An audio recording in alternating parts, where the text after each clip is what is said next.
자, 미국 증시의 분위기를 생생하게 전해드리겠습니다. 이항용의 월가이드 시간이고요. MTN 이항용 전문위원 함께하겠습니다. 어서 오세요. 네, 안녕하세요. 네, 안녕하세요. 정말 하루하루가 네. 천국과 지옥을 오고 가는 기분인데 네. 일단 지난 밤 사이에는 굉장히 좀 많이 하락했어요. 어떤 일들이 있었던 걸까요? 그러니까 결론적으로 미국 시장으로 이제 수요일 날장에 대한 반등에 대한 신뢰도가 네. 뭐 없었다라고 그렇죠. 뭐 설명드릴 수밖에 없어 보입니다. 전통적으로 9월이 좋지 않았고요. 특히 9월 하순이 좋지 않았다는 거 여러 번 말씀드렸습니다. 물론 통계일 뿐이죠. 통계는 매번 우리가 틀리는 것이 상례가 된 건 확실한데요. 이번에 중간선거가 있는 해는 여하튼 9월에 특히 9월 말이 안 좋았기 때문에 통계로 보면 그나마 중간선거 있던 해에는 이제 9월 말 오늘 정도가 이제 저점일 수 있다라는 그런 희망은 또 하나 우리가 신랄 같은 희망 가질 수 있지만 전통적으로 좋지 않았던 건 우리가 인정할 수밖에 없습니다. 어제 이제 영란은행이 극적으로 개입을 하면서요, 채권 시장에 개입하면서 금리가 주요 국가의 금리가 다 떨어졌고요. 달러도 좀 안정된 모습을 보이지 않았습니까? 그러면서 어제 새벽에는 3대 지수가 2% 이상 다 상승했는데요. 오늘 그냥 쉽게 해서 다 돌려냈다라는 것이 정확한 표현이죠. 좀 아쉽지만 뭐 정확한 표현은 그렇다고 보고 있습니다. 그러니까 개입 효과는 하루 만에 상당 부분 퇴색했고요. 금리는 좀 반등했습니다. 한번 잠시 후에 보여드렸지만 미국 달러는 그나마 좀 안정세를 조금은 이틀째 보이고 있다는 것 자체 그 정도에 우리가 좀 기대를 할 수 있겠습니다. 섹터별로 보면 오늘 뭐 전부 다 떨어졌다는 것이 뭐 정확한 표현일 수밖에 없겠고요. 10년물 금리, 2년물 금리 모두 조금 좀 다시 좀 올라가는 모습, 윗꼬리가 다시 약간 좀 위로 조금 올라가는 모습 보이지 않습니까? 그 정도였다라고 일단 이해하시면 되겠습니다. 말씀드렸다시피 미국 달러는 조금 진정되는 모습이었고요. 유가도 약보합 정도 흘러가는 정도가 의미가 있다라고 보시면 되겠네요. 알겠습니다. 다시 한번 말씀해 주시면 좋을 것 같은데 그러면 어제는 잠깐 반등했다가 오늘 하루 만에 이렇게 하락 전환한 이유는 뭘까요? 결국은 심리의 문제가 아닌가 싶습니다. 뭐 펀더멘탈이 뭐 하루 아침에 이렇게 급등락할 요인이 실제로 없잖아요. 그렇죠. 그러니까 뭐 물건을 사던 사람이 갑자기 안 사는 것도 아니고 살려던 사람이 뭐 안 살려던 사람이 사는 것도 아닌 시장이죠. 그러다 보니 전체적인 추세를 돌려놓기에는 뭔가 아직까지는 턱없이 부족하다는 생각을 많이 하는 거죠. 일주일에 한 번씩 미국의 개인 투자가들이 회원들을 중심으로 하는 거죠. 자신의 6개월 후에 주가가 올라갈지 떨어질지 이런 것들은 심리 조사하는 것이 AAI의 심리 지수가 있습니다. 이번에도 60.8%의 사람들은 이거 6개월 동안 주가가 재미없을 거라고 얘기한 거예요. 물론 지난주에 60.9였기 때문에 0.1%포인트가 내려갔지만 뭐 큰 의미가 있는 수치가 아니잖아요. 그러다 보니 지금 2주 연속 60% 이상한 것은 거의 40년 만에 또 처음인 그런 부분입니다. 그만큼 분위기가 썩 좋지 않다라고 보셔야 되겠습니다. 역사적으로 보면 평균이 강세를 얘기하는 사람이 한 38%, 약세를 얘기하는 분이 30.5%인데 지금 이것이 완전히 뒤바뀌어 있다라고 일단 이해하시면 되겠고요. 관련해서 한 두 군데의 글로벌 IB들의 의견을 보여드리겠습니다. UBS인데요.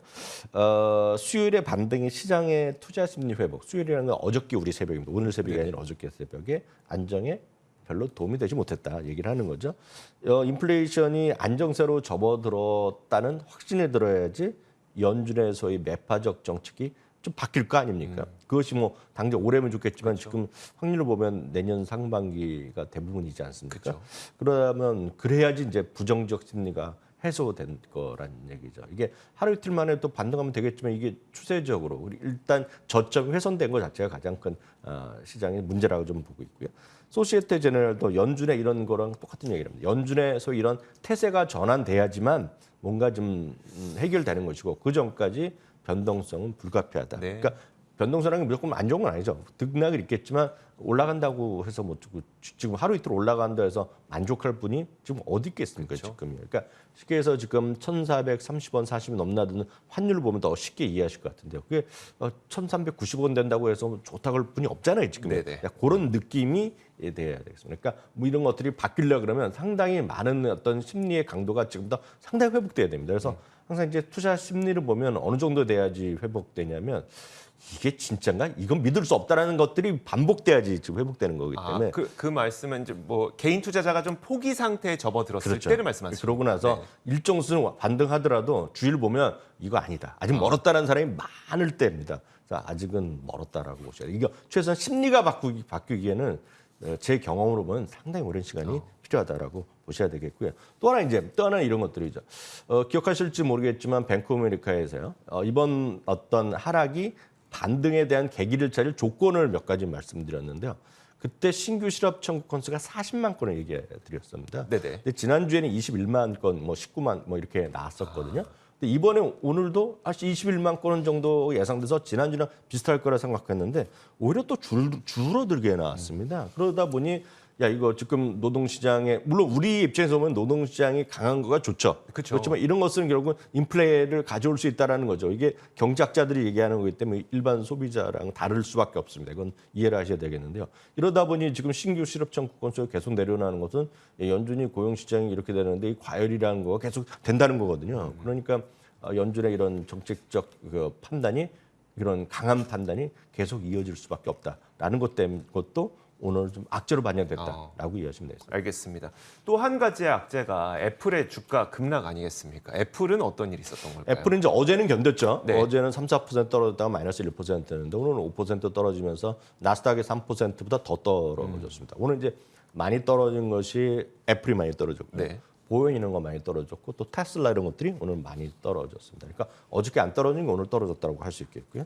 오늘 이제 뱅크 오브 아메리카에서 매크로 경제가 지금 상당히 글로벌 경제가 불안하다는 건 아시다시피 뱅크 오브 아메리카 워낙 이렇게 안 좋게 보는 상황에서 여기 애플이라도 뭐 별게 있겠느냐 하면서 애플이 이제 엊그저께죠. 블룸버그에서 9천만 대 플러스 600만 대를 했는데 그 600만 대를 없앨 것이라는 이제 보도가 나온 네네. 거죠. 그러니까 그러다 보니 그런 걸 얘기하면서 애플도 쉽지 않다. 얘기를 하는 거죠. 애플도 버틸 수 있겠네. 이런 얘기를 하는 겁니다. 그러다 보니 오늘 그 투자 의견 자체를 매수해서 중립을 내렸습니다. 늘 말씀드리지만 목표 주가 변동보다는 투자 의견의 변화가 상당히 더 중요한 어떤 강도가 있는데 여튼 뱅크 오브 아메리카가 이렇게 투자 의견을 내려놨습니다. 그래서 매수에 중립을 했고요. 목표 주가도 185에서 160으로 내렸습니다. 그럼 이런 것만 있는 것은 아니죠. 로젠블렛은 오늘 또 중립에서는 매수를 올렸습니다. 네. 그러니까 160에서 오히려 189니까 완전히 두 개가 바뀌어 있는 거죠. 정반대죠? 네, 정반대. 그러니까 누가 맞는지는 모르죠. 다만 늘 말씀드리지만 이거는 이제 미국 주식시장의 특징인데요. 우리나라는 이런 의견을 보실 일이 거의 없습니다. 그러니까 쉽게 해서 삼성전자 중립 의견 보신 적이 거의 없을 겁니다. 매도 의견 없죠. 실제로 없는데요. 지금 애플만 하더라도요. 매수 의견이 23명, 4명이 보유, 1명이 매도 의견이고요. 최고 목표 주가가 220달러, 최저가 136달러가 되겠습니다. 여전히 매수 의견은 많고 스트롱 바이 의견이 있지만 좀 다양하다라고 일단 보셔야 되겠고요. 문제는 이것 때문에 전체적인 다른 것들도 많이 떨어지는 거죠. 분위기가. 그렇죠. 알파벳도는 2.6%, 마이크로소프트도 1.4%. 알파벳 마이크로소프트 52주 최저가인데요. 실제로 52주 최저가가 너무나 많습니다. 지금. 네, 그래서 맞아요. S&P 500 중에서 제가 세보지는 않았지만 거의 한 300종목 이상 될 겁니다. 그러니까 웬만한 게 52주 네. 최저가입니다. 지금. 그러니까 에너지나 유틸리티 제외하고는 거의 다 웬만한 것들이 다 52주 최저가라고 일단 그렇게 보시더라도 거의 차이가 없을 겁니다. 제가 네네. 봤을 때는.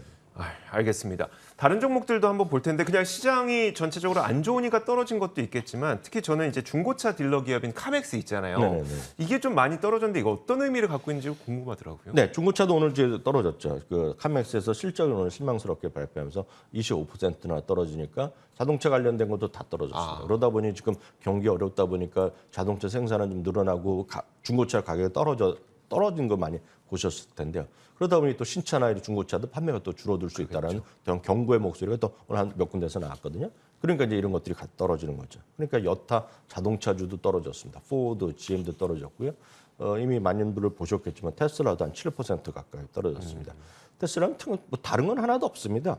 5%에서 목표 주가를 360에서 340이 했지만 여전히 매수 견이겠고요. 아마 테슬라에 대해서는 뭐 이런 자동차 판매 이런 거는 큰 관심이 없을 것 같습니다. 제가 보기에. 네네. 바로 내일 우리나라 새벽 아닙니까? 10월 1일 날 할 또 AI 데이에 대한 그런 관심 아마 그런 걸 좋아하시는 분들은 아마 내일 아마 유튜브나 이런 데서 보면 예년에 보면 거의 동시 통역하는 분들도 나오고요. 거기 보면 진짜 전문적인 지식인들도 뭐전 세계 많습니다. 맞아요. 시황을 해설하시는 분 많기 때문에 내일 아마 새벽에 보시는 분 많을 것 같고요.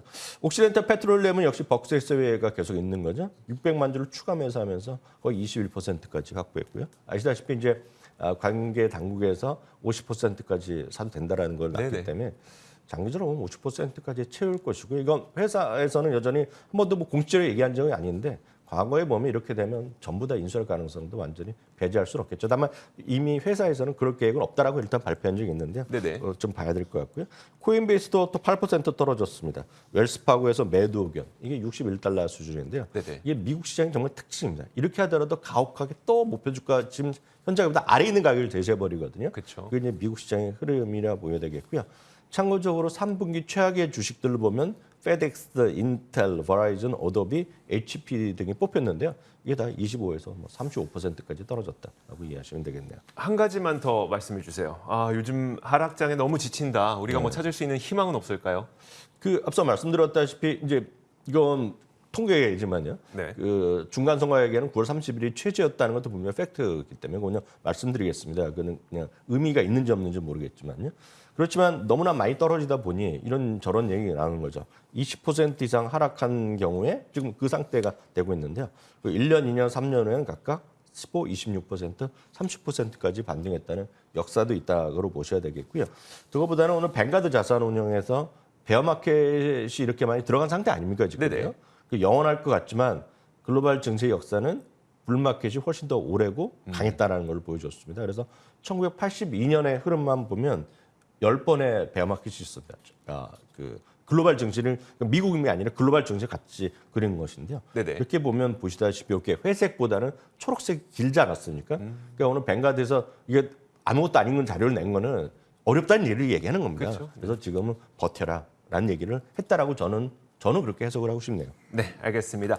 자, 이렇게 미국 시장의 분위기를 생생하게 전해드렸습니다. 이항용의 월가이드 시간이었고요. MTN 이항윤 전문위원과 함께했습니다. 고맙습니다.